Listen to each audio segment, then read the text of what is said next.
Hey everybody, today I'm going to try to make a recipe I found on the Gozney Roccbox website. It is the French bread, the fougasse, so I'm going to try it.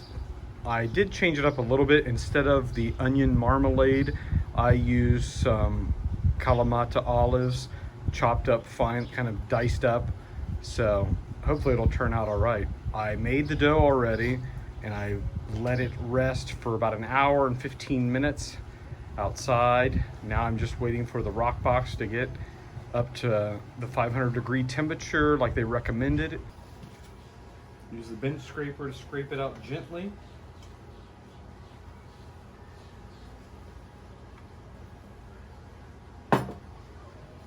Perfect. And now we're going to cut it exactly in half, quickly to not get air in it. Use a nice bench cutter, scraper, whatever you call it. We have it split in 2 equal halves. Now we're going to push it down gently with our fingers to make a triangular shape. You don't want to overwork it, so you're just going to make a nice triangular shape.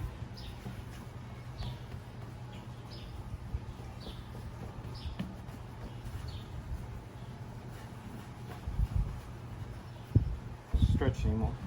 I'm going to use this to make the cuts in it, one right down the middle, and then 3 on each side like this.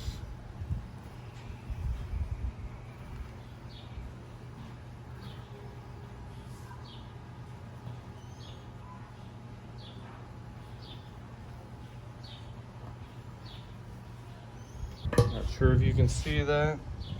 That's basically what I did. This is the tool I used, actually a putty tool. We'll see how that turns out.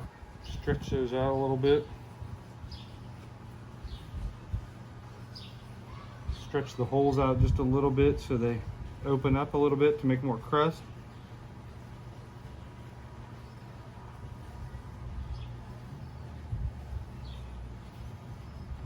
Can you see that? That's kind of what it looks like before. Now we're going to put it in the oven. Put a little flour on the peel. You don't want it to stick. All right. Slide it in just like we do the pizzas. Now let's put it in the oven. I've turned it down to low, and we're going to put the fougasse in for exactly 6 minutes. We're going to turn it very frequently, they say. They also said to put it at the very front of the oven, not in the back, so I'm going to put it right on the front 2/3 of the oven, and then probably every 30 seconds or so check it. So let's see what it looks like. So you can see we're putting it in the front of the oven, not the very back. You don't want it to burn. They say to turn it frequently. About 30 seconds in, I took it out and it still wasn't cooked, so I'm assuming probably every minute or so take it out and turn it slightly. We'll give it a shot here. It's been about 3 minutes. That side still needs a little bit more. All right, it's been about 4 minutes. It's getting nice and brown on all sides. And probably spin it back around again this way.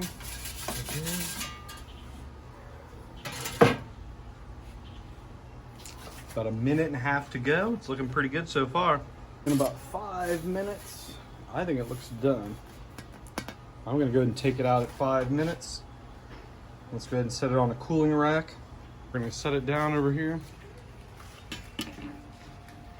Let it cool. It doesn't look too bad. Let that cool while I get the next one ready. Looks pretty good so far. Good thing about this recipe, it makes 2, so I'll have another one right here. We'll see how it goes. Number 2 is ready to go. Let's put it in.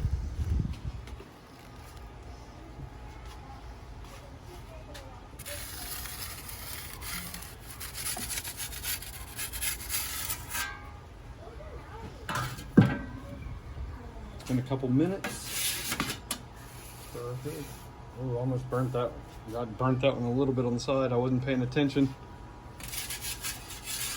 That's what happens when you video everything. I started playing around, taking pictures of the other one and burnt this one a little bit. So yeah, definitely every minute or so, check it, flip it around. I let that one go about 2 minutes and it burnt just a little bit. And we're gonna check it again. Looking good. Still not too terribly bad on that side.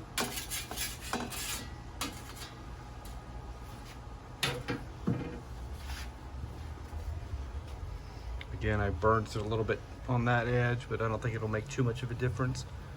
Pretty easy so far. We'll see how it tastes. The recipe said for 6 minutes. Let's look at the temperature. I turned it on to low and it's still above 400 degrees Celsius. I have about 4 minutes, 30 seconds. So I'm gonna go ahead and check. It looks like it's about done. I think it's done. So I'm gonna go ahead and take it out. Let's put it over on the cooling rack for a few minutes. All right, let's see how that one turns out. Again, a little burnt on this side. Should be all right, I'll let it cool down. Now I'm gonna go try the first one. So it didn't get as fluffy as I thought it would be. I think I messed up the yeast. I noticed the recipe asked for fresh yeast and I used dry yeast and it said to reduce it by 50%. But you can see it didn't quite fluff up as much as I would have liked, but still tastes all right. Just ate the first one. Final thoughts. Although I did use dry yeast instead of fresh yeast like the recipe and video called for on the website, I still think there's something amiss with the recipe. When you make it traditionally, after you shape the dough and actually cut the shapes into it, it's supposed to rest for another hour to rise up again. And I think skipping that step per the recipe, it doesn't allow the dough to rise up. More of a pizza crust than a traditional fougasse bread. It didn't get quite as fluffy. Again, it looks pretty. It tastes fine. It tastes good. But I think next time after I shape the dough, I'm actually going to let it sit and rise up again, probably another half hour minimum to see if it gets a little bit more body. So other than that, pretty good so far. It's very simple, very easy. Thank you for watching.